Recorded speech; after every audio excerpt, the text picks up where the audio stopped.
టమాటా రైస్‌కి పొద్దున అన్నీ అలా చేసి పెట్టుకోవటం వల్ల ఈజీగా ఉంది. నూనె ఏసాను, అల్లం వెల్లుల్లి పేస్ట్ పోపేసాను. అంతే ఇంకా ఉల్లిపాయలు, పచ్చిమిర్చి క్యూబ్స్ నా దగ్గర ఉంటాయి కదా! అవి కూడా రెడీగా ఉండటం వల్ల నాకు పని ఈజీగా ఉంటది. పసుపు, టమాటా కర్రీ చేసుకున్నట్టే ఇంక టమాటా సీజన్ కదా! తక్కువ ఉన్నాయి. సరే చేసేద్దాం ఒకసారి టమాటా రైస్ అనేసి ఇంకా కర్రీ ఏం చేయకుండా ఈజీగా చేసేసానండి. మనము అది చేసుకోవటం వల్ల ఇంకోటి ఏంటంటే పొద్దున రైస్‌లో కలుపుకొని తినొచ్చు. రాత్రి మనము రోటీస్ చేసుకొని కర్రీలాగా తినొచ్చు. అదొక బెనిఫిట్. నేను అలాగే తీసాననమాట.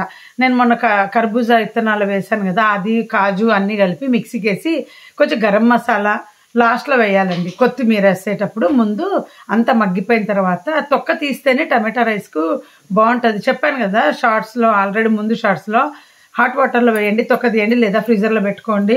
ఒక గంట బయట పెడితే రాత్రి ఫ్రీజర్లో పెడితే అప్పుడు వేసుకోవచ్చు.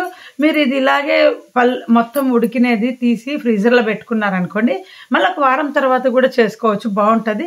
లేదా అంత నూనెలోనే మగ్గుతుంది కదా, ఫ్రిడ్జ్లో 2-3 రోజులైతే ఫ్రిడ్జ్లోనే పెట్టుకోవచ్చు.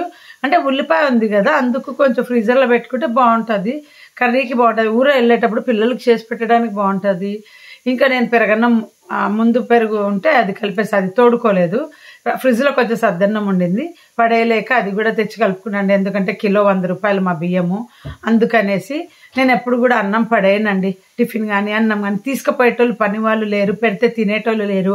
ఇంకా సెక్యూరిటీకి కింద వాళ్ళకి ఇద్దామంటే అందరు ఇస్తూ ఉంటారు, వాళ్ళు తీసుకుంటారు. లేదో మేము అట్లా ఏదంటే అది ఇయ్యం. ఫ్రెష్గా ఉన్న ఐటమ్ అయితేనే ఇస్తాం. తీసుకెళ్ళి ఎక్కువ క్వాంటిటీ ఉంటే ఇంటికి తీసుకెళ్ళి నీట్గా ప్యాక్ చేసి ఇస్తామన్నమాట.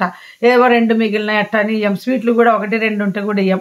బాగా ఒక 1/4 కిలో మెయిన్ ఉంటేనే ఇస్తాం. వాళ్ళు కూడా మనలాంటి వాళ్ళే కదా.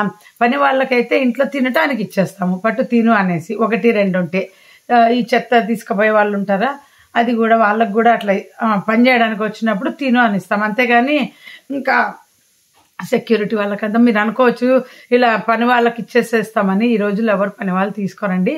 మనం వేడి చేసి ఇచ్చినా కూడా తినరు. చాలా మంది వాళ్ళ ఇళ్ళకి వెళ్ళి వాళ్ళు ఫ్రెష్గా వండుకొని తింటారు. అందుకనే నేనే జాగ్రత్త. మనం హోటల్కి వెళ్ళినాక హోటల్ వాళ్ళు ఇచ్చే ఫుడ్ కంటే మనం ఫ్రీజర్లో పెట్టుకొని తినడం ఈ రోజుల్లో కరెక్ట్. చాలా టేస్ట్గా ఉంటుంది, ట్రై చేయండి. గరం మసాలా వేసాను కొంచెము, ఇంకా పచ్చిమిర్చి, అల్లం వెల్లుల్లి పేస్ట్, అంతే ఈజీ. మీకు దీంట్లో వచ్చే రిచ్నెస్ టేస్ట్ ఏముంది అంటే కాజు మిక్సీకి వేసుకొని వేస్తాను, లేదా కర్బూజా విత్తనాలు కొంచెం. అన్ని ఒకటే రకం వేయకండి, ఇది సగం అది సగం వేసుకోండి. మీకు ఫైనాన్స్ బాగుంటే మొత్తం కాజు పౌడర్ వేసుకోండి. డబ్బులు బాగున్నాయి కదా అని ఉట్టిగా కాజు పౌడర్ వేస్తే కూడా అది టేస్ట్ రాదు.